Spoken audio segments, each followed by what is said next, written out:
আসসালামু আলাইকুম। সবাই কেমন আছেন? আলহামদুলিল্লাহ, আমরাও ভালো আছি। চলে আসলাম নতুন একটা ছোট্ট ভিডিও নিয়ে। যেহেতু আজকে ছুটির দিন, শনিবার, স্কুল বন্ধ। আর স্কুল বন্ধ থাকলে আমার অনেক কাজ করতে সুবিধা হয়, কারণ স্কুল খোলা থাকলে অনেক স্কুলে দৌড়াতে হয়, অনেক কিছু করতে পারি না। কিছু বাজার প্রয়োজন ছিল, আজকে সেগুলো করে আসলাম সকালবেলা। এই যে খালা বাজারগুলি তুলছে। বাজারে ঢুকলে মাথাটা খালি ঘোরে। আমি জানি না আপনাদের হয় নাকি। সব কিছুর এত দাম, যেটাই হাত দেই সেটাই দাম। কাঁচা সবজি থেকে শুরু করে এই চাল ডাল, চিনি, সাবান, যেটাতেই হাত দিই সব কিছুতেই দাম। যাই হোক, যা ছিল প্রয়োজন ছিল সেগুলো নিয়ে আসলাম। এই যে নুডলস, মামা নুডলস নিয়ে আসছি। আমার মেয়ে খুব পছন্দ করে এই নুডলসটা। তার সে ভাত খাবে না, কিন্তু নুডলস তার চাই চাই।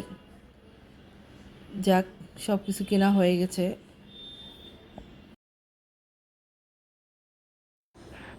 বাজার গুছিয়ে চলে যাব রান্না করতে। আজকে একটু শর্টকাটে রান্না করব। বাচ্চারা বিরিয়ানি খেতে চেয়েছে, তো রাঁধুনি বিরিয়ানি মশলা দিয়ে আজকে বিরিয়ানি করব। এখন বিরিয়ানিটা তৈরি করার জন্য পোলাও বসিয়ে দিলাম। আমি যখন শর্টকাটে বিরিয়ানি করি তখন এইভাবে পোলাওটা আগে রান্না করে নিই। পানিটা দিই, পানিটা ফুটে গেলে সব কিছু দিয়ে তারপরে চাউল দিয়ে আমি পোলাওটা এইভাবে করি। পোলাওটা করার পরে আলাদা মাংস রান্না করে একসাথে মিশিয়ে নিই।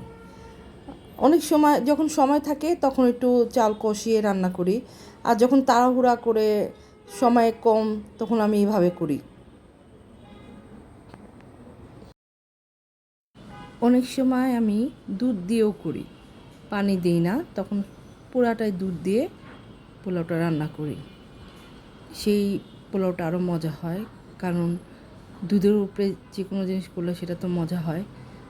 এখন আমি চিকেনটা বসিয়ে দিচ্ছি, তেল দিয়ে দিলাম। আমি প্রায় 1.5 কেজি ওজনের একটা ফার্মের মুরগি রান্না করব। পেঁয়াজ দিয়ে দিলাম।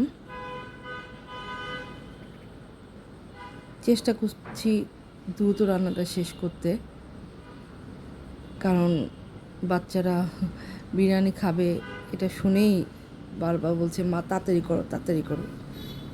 তাই যতটুকু পারি তাড়াতাড়ি করার চেষ্টা করছি।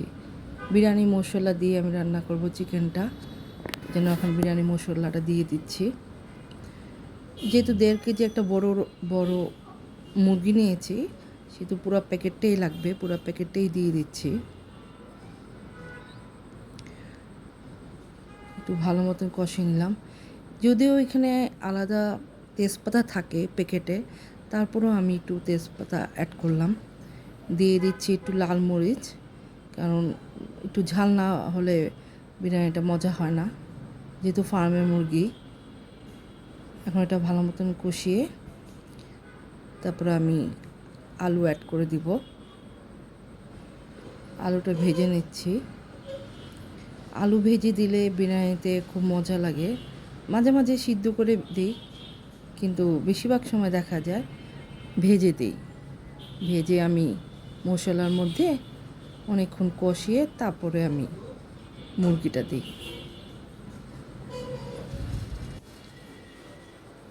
আমার কষানো হয়ে গিয়েছে, এখন আমি মুরগিটা দিয়ে দিচ্ছি। মুরগিটা দেওয়ার পরে অনেকক্ষণ কষাবো।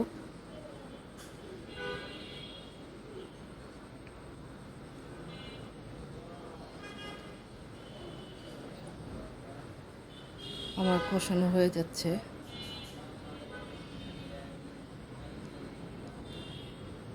আমি যখন এই তরকারি কষাচ্ছি, আমার মেয়ে এসে আমাকে বলছে, মা কতক্ষণে খাবো কতক্ষণে খাবো, অস্থির হয়ে গিয়েছে। এই জন্য আমি তাড়াহুড়া করছি। আরও অনেক কিছু অ্যাড করা উচিত ছিল, কিন্তু আমি ভুলেই গিয়েছিলাম, কারণ ওরা যেভাবে আমাকে তাড়া দিচ্ছিল আমি তাড়াতাড়ি মশলা টশলা দিয়ে শেষ করলাম রান্নাটা। এখন আমি দিয়ে দিচ্ছি দুধটা দিয়ে রান্না করলে মজা হয়। এখন আমার মাংসটাও হয়ে গেছে, পোলাও তো হয়ে গিয়েছে, এখন আমি মিক্স করে নিচ্ছি।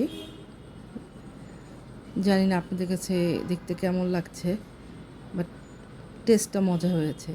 আর আমি বিরিয়ানি একটু ভিজা ভিজা রাখি, কারণ আমার বাচ্চারা বিরিয়ানি ভিজা ভিজা পছন্দ করে। এতে হয়ে গিয়েছে, এখন আমি ঢেকে রাখবো একটু। দেখো তোমাদের জন্য কি করেছি, আমি বিরিয়ানি করেছি। আম্মু তুমি খাবে না? কে খাবে আগে? আমি। আচ্ছা, এখন খাওয়া দেওয়ার পর আমাকে বলবে কেমন হয়েছে। কেমন হয়েছে আফরাজ? মজা মজা, সত্যি মজা হয়েছে। হ্যাঁ মজা। একটু নরম নরম রেখেছি, কারণ তোমরা তো আবার নরম পছন্দ করো, বাবাও বিরিয়ানি একটু নরম নরম পছন্দ করে। সব কিছু ঠিক হয়েছে আলিনা? হ্যাঁ টেস্টি হয়েছে। হ্যাঁ। যাক, খাওয়া শেষে আলহামদুলিল্লাহ বলো, বিসমিল্লাহ। যাক, কষ্টের সার্থক, শর্টকাটের বিরিয়ানি, তাই না আফরাজ? ঠিক আছে, আজকে চলে যাচ্ছি, পরে আবার একটা নতুন ভিডিও নিয়ে আসবো। প্লিজ ভিডিওটা ভালো লাগলে একটা লাইক করবেন। আল্লাহ হাফেজ, আসসালামু আলাইকুম।